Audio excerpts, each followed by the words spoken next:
Greetings, everyone. This is Rock and Roll Spot Connection with the Weekly Comic Book Roundup. We made it through this week's Marvel books, so now it's going to move on to this week's non-Marvel books. Kicking things off, we've got Something is Killing the Children, number 33. Where we left off, Erica was trying to figure out how to deal with the duplicate type and deal with Cutter, especially after having received a visit and some intel on duplicate types from one of the from House Slaughter's top white mask. A suggestion was made to basically have Gabby basically bait the duplicate type out, while the duplicate type has been causing trouble in town. So we open with Gabby working on laying bait while Ricky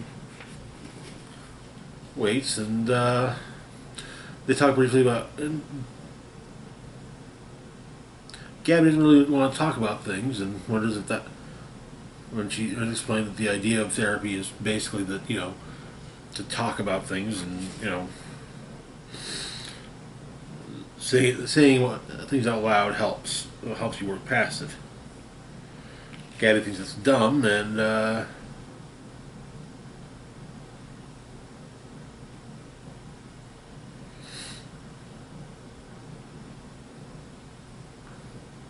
actually does talk some about it afterwards.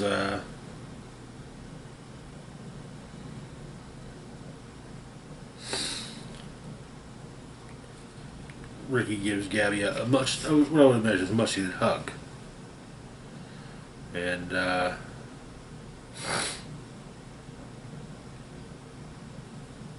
Gabby eyes their truck before her and Ricky get in. And Cutter is hiding. As the truck drives off, it seems that Cutter has hidden herself in the truck bed. Meanwhile, the sheriff is talking to another kid who has seen the duplicate type and made a drawing of it, explaining that it wanted to eat her, but she smelled something and forgot about it.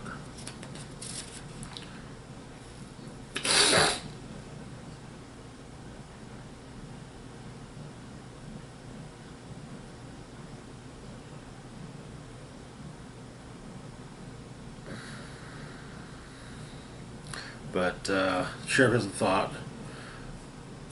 Tells boys at the station to pull out some of the maps from the cabinet in the sheriff's office and meet him.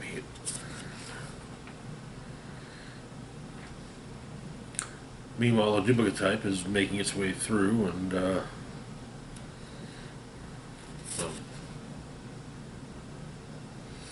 back at what's serving as her base, Erica is working on her archery skills, rehoning them, so to speak. She's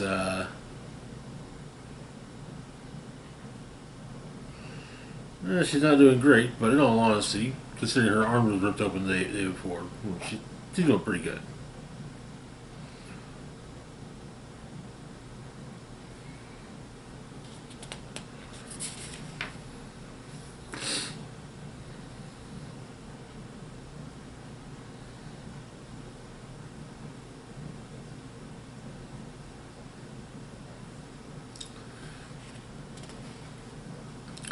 And it turns out that Erica's claimed a horse and is going to name it Gary.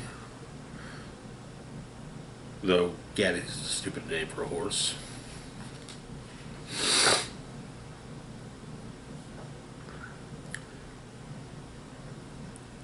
But Eric explains what she's been doing and the arrows she's working with, while Cutter finds her dolly and is reunited with her, and decides to go after Erica's monster as well.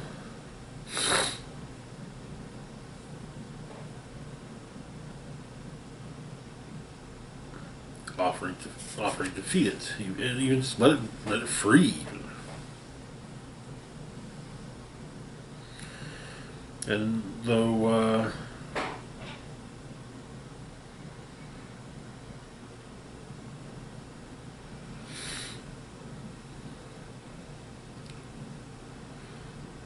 her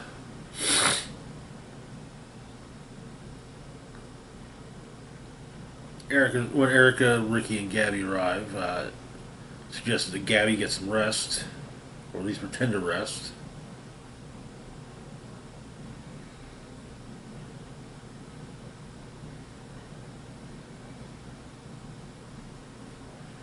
While Ricky helps Erica set up explosives, she'll be able to guide the monster into range if they do it right.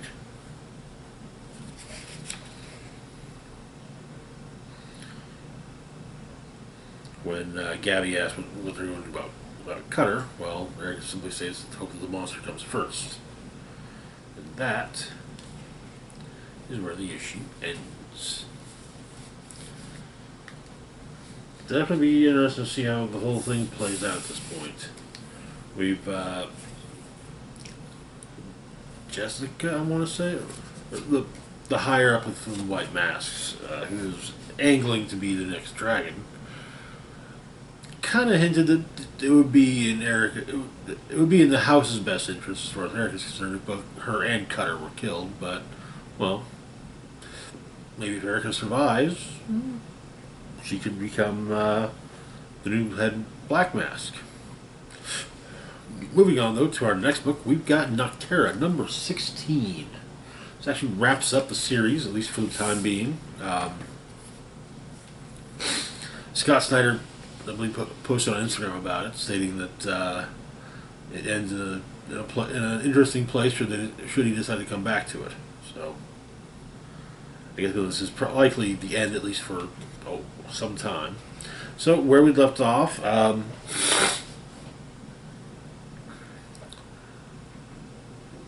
plans were not exactly going well. Turns out that the Lux cannons have been taken from the place where Em and Val went to get them from. And Bill likely knows what's going on. Seems to be pretty close to Em's thoughts. So Em's been discussing over the last few issues the scientific method. With the last stage being because. Explaining that the truth is, the fifth stage, because, exists away from the others. The idea being that the earlier stages, they all happen while the experiment is underway. While things are still changing. While there are still changes to be made, new conclusions to be drawn. But because happens when everything is finished, over and done. Happens when you know the outcome. Know whether your experiment was a failure or success. Because happens after and is something else. And because is the moment when you share your work with the world. When you stop operating in the dark and let everyone see what you've discovered. Or not. Well, this is playing out over a series of panels where Emery looks at the letter that he was sent by his mother, or who was left by his mother, and rather than reading it, even opening it, he tears it up and throws it away. Val asks him about it, and he simply says there's nothing, and he's fine. That night was when the big PM started.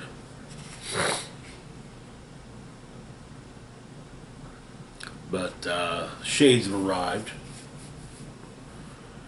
and Emery suggests that he basically caused a distraction so that Val can get out, since the Shades can't continue to detect her. However,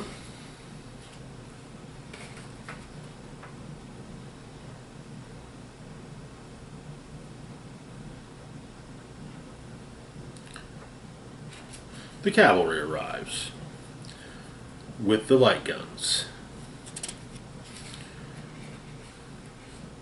Back at EOS, the vault is about to open to release the glares, light versions of shades.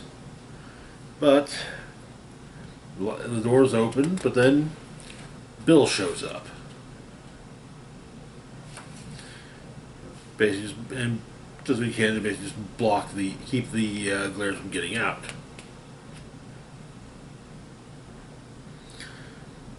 Hugo attack one of the almost glares, attacks Bill, but gets run through by one of Bill's shadow tentacles. Then Callie sacrifices himself to slow Bill down, telling Scenes that despite his bad cooking, his lame jokes, and all of his issues, he loves her, always have, and always will. But everyone else manages to get to the elevator, make their way out. The other convoys fire their light guns, and word gets through to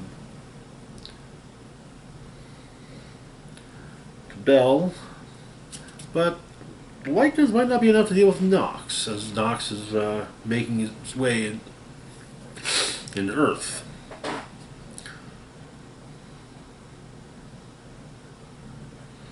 But the light being not the glares, but the ones that on the second higher levels, they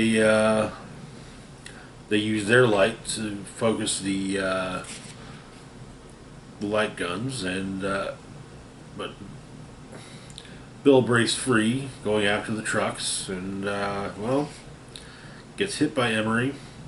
But Emery then also, when Bill climbers up to continue taunting and presumably later kill Emery, well, Emery shoots Bill in the face. Seems to be the trick. But getting out of EOS managed to actually unblock the door for the glares. They use their light, which actually manages to injure Nox, and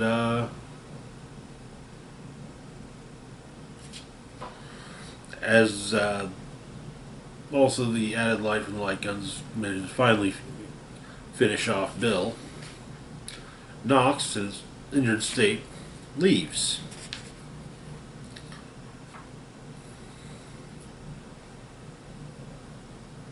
Val's able to take off her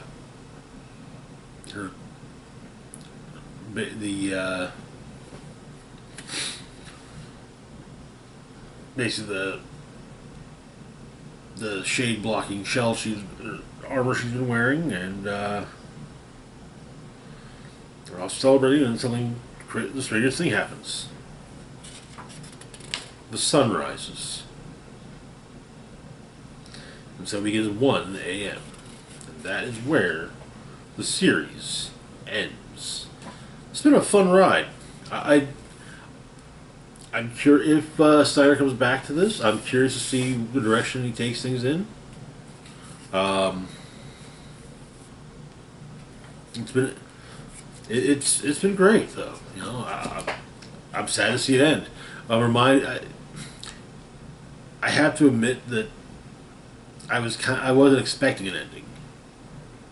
I was expecting, oh, book's selling well, we better keep it running. So, but no, that is usually something that occurs with larger publishers like DC and Marvel, but with Image and other smaller studios, not so much. These are books where the creators have full control, and they can say, yeah, this is how long the series is going to be. And it's not, hey, it's selling. Can you drag it out a bit? So, but it works. And yeah, to a degree, you anymore the big two do give endings, or at least Marvel has been. But usually an ending is just, well, a month later, new issue, new first issue, new creative team, Moving on, though, to our next book, we've got Hawkgirl, number 3. Where we left off, Hawkgirl and Galaxy had fought Vulpecula in Metropolis and seemingly won. So we open Gotham City yesterday. A woman named Ava Diaz is being buried. Her fiance watches. Then flashback to 40 years ago, where Ava Diaz's fiance is Fairlane is being tormented at the pool. He's comforted by Vulpecula, and he asks for power.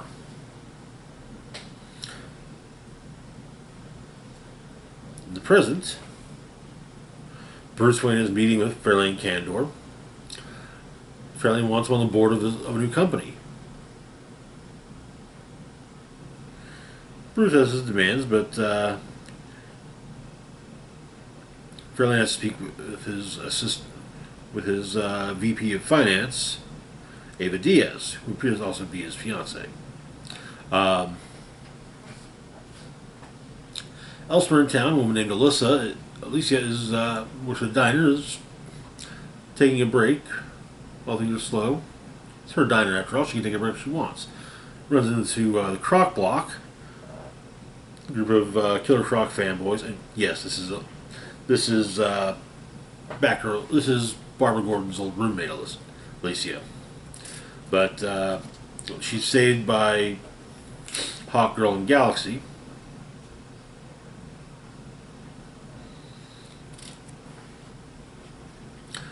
Alicia says, "Hey, anything you guys want something to eat?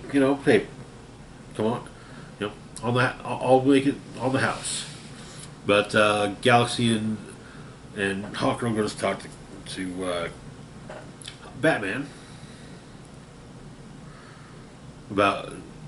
He has some information about her missing feather. Apparently, Fairlane Kandor had a similar feather on his desk, made of nth metal. But it appears to be about 40 years old. Mentioning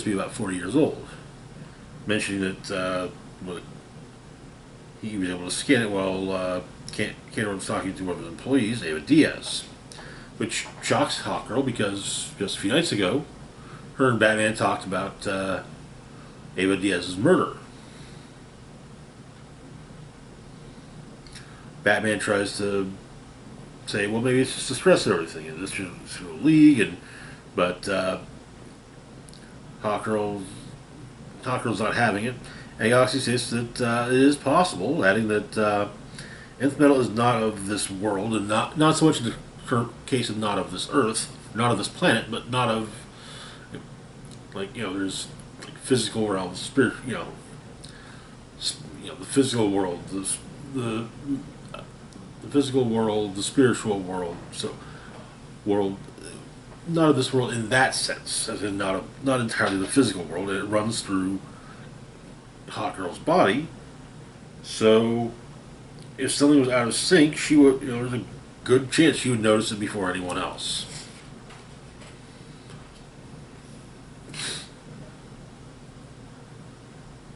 Batman decides that the three of them should pay a visit to Fairlane Kandor, who appears to be at a big high society function. Batman and Hawkgirl and Galaxy crash. With him is Vulpecula. And Kandor's on-call assassins, the Court of Owls. 3 of them are attacked by Talons.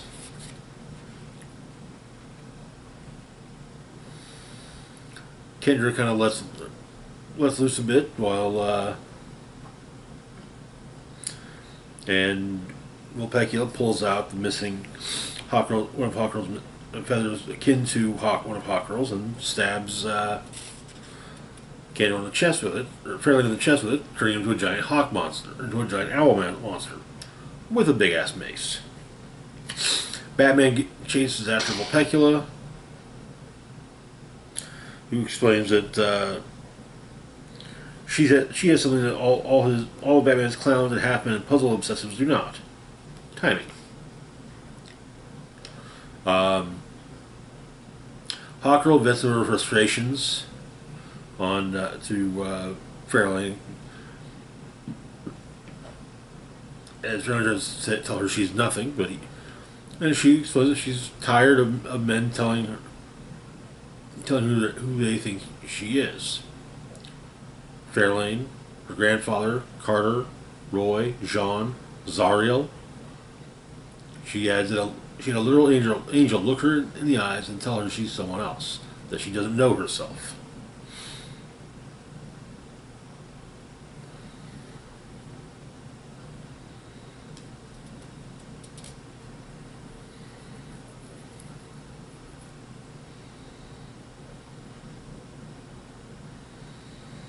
But she vents her frustrations on Fairlane. It's very clearly not just venting but also projecting.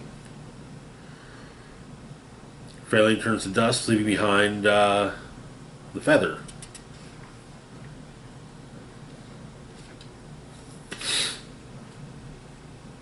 Galaxy talks with Batman about things, babbling a bit, admittedly. He looks her over, fires his line gun into the night, and somebody tells her that she belongs there. Later, Galaxy and Hawkgirl show up at Alicia's diner, take her up on offer of food because because Hawkgirl could definitely murder a plate of picadillo.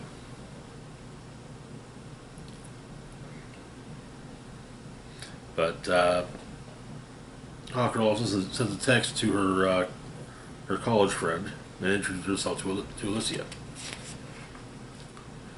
Back in Metropolis, Pecula's returned to Metropolis, and she's there with two of her additional minions that say there's so many glittering buildings. The end game is upon them. It'll be all downhill from there, and soon they shall return to the Nth world. But first things first, razing Metropolis to the ground. And that is where the issue ends. This book is definitely getting interesting, and if I'm reading if I read the recent DC Solicits right, it's not intended to be a miniseries, it is intended to be an ongoing. So, fingers crossed. So far, so good. Moving on, though, to our next book, we've got Titans. Number 3. Where we left off, the Titans were trying to investigate the pending death of Wally West. Also, trying to figure out, what to do about the Church of Eternity, which is seemingly which used to be the Church of Blood, and seemingly recruited their old friend and founding Titan, Tempest. Nightwing and Beast Boy break in, take care of security, take care of the cameras, follow the sound of chanting.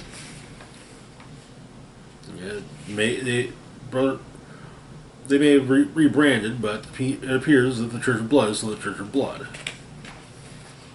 Sacrifice is prevented. The presiding priest is told that Beast Boy is actually kind of rooting for them to have changed.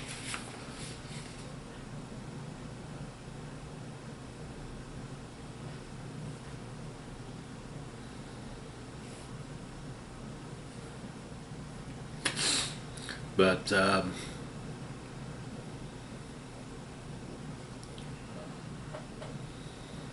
apparently Wally's ready to go back to the tower, and it seems that Wally dies next 48 hours. So,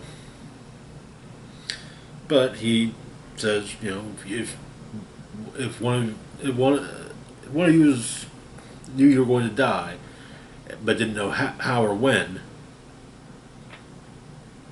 and one of us was in trouble, would you risk it all? Would you risk that to save us? And but they go in, they join the Titans. Nightwing's not happy about Wally being there.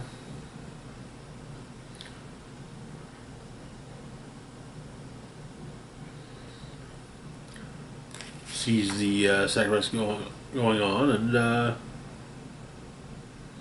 Raven does her bit to take down the cultists. Brother Eternity explains that, yeah, he's making it even more clear that, yeah, things are legit.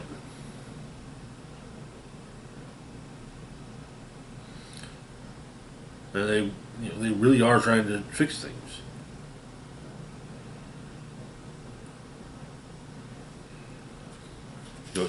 They're trying to do the right thing with the church. And Garth explains why he's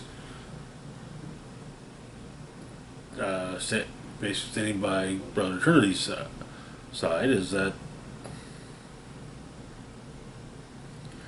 he doesn't want people to leave, but he doesn't think that he no longer believes that the world can survive humanity.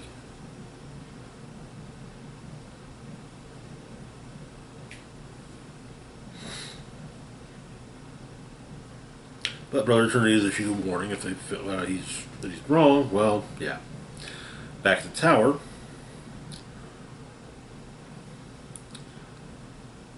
Wally managed to grab something from the church.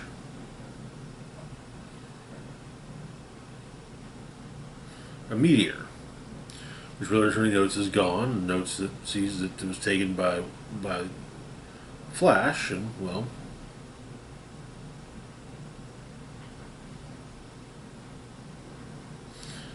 it appears that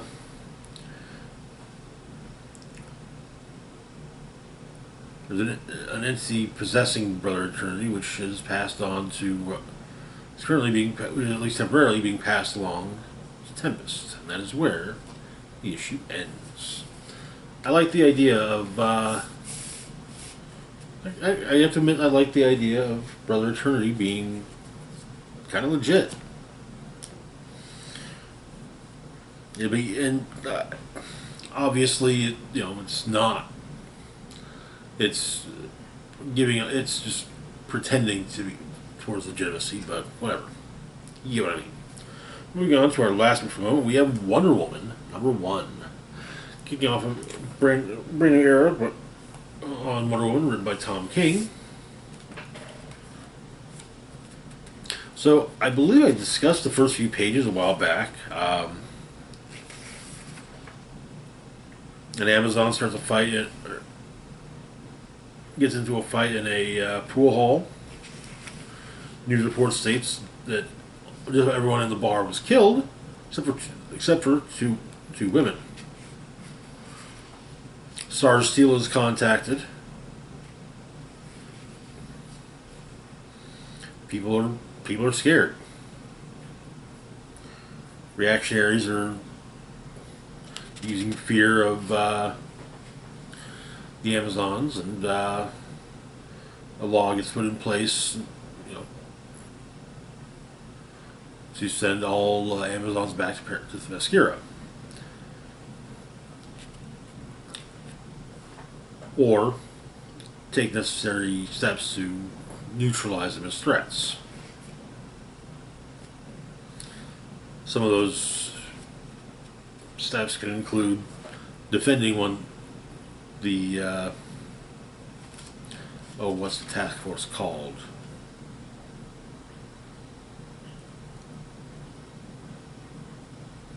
Amazon Extraction Entity,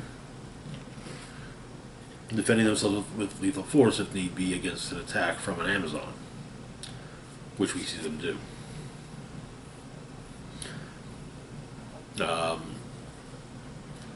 Apparently this happens a few more times as well. Queen Nubia inquires as to Diana's response to all this. Apparently Diana kept her silence, except to give the ambassador her sword, handing it to her and saying that in what I now do, I must avoid temptation. Star Steel meets with Wonder Woman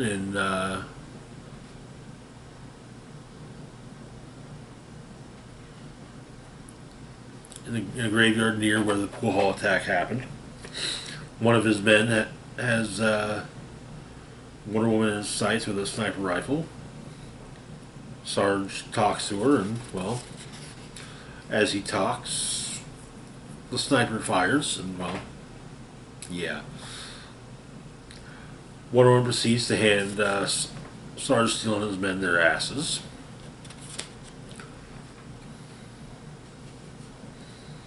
Then, after putting her tiara back on, talks to Sarge Steel, utilizes the lasso of truth to get a confession that, yeah, the plan was to take her out. There was no intention of a peaceful talk. And that, no, she was not attacking anyone. But, apparently, the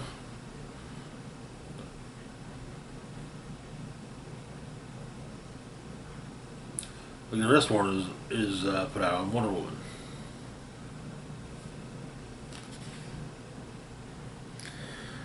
In her incognito identity of as incognito as Diana Prince can be, Diana talks to Steve Trevor. A name keeps popping up in her investigation: the Sovereignty. The Sovereignty is a group that has been secretly guiding the U.S. for centuries. The leadership passed along through a family line. The leader of the Sovereignty, the Sovereign, is the exact opposite of Wonder Woman. He's an old, unremarkable white guy. Rich as hell, obviously, but possessed of the lasso of lies, which is how the Sovereignty has managed to stay hidden and continue to push across its agenda. Okay. But that is where the issue ends. Be an interesting new direction for Wonder Woman. The title of the story is Wonder Woman Outlaw, so. Anyways, that's going to do it for now. As always, feel free to like, share, and subscribe. Big shout out to Patreon patrons and Lee. Thank you so much for your support. Links to my Facebook, Twitter, Mastodon, Patreon, and PayPal can be found in the description box down below.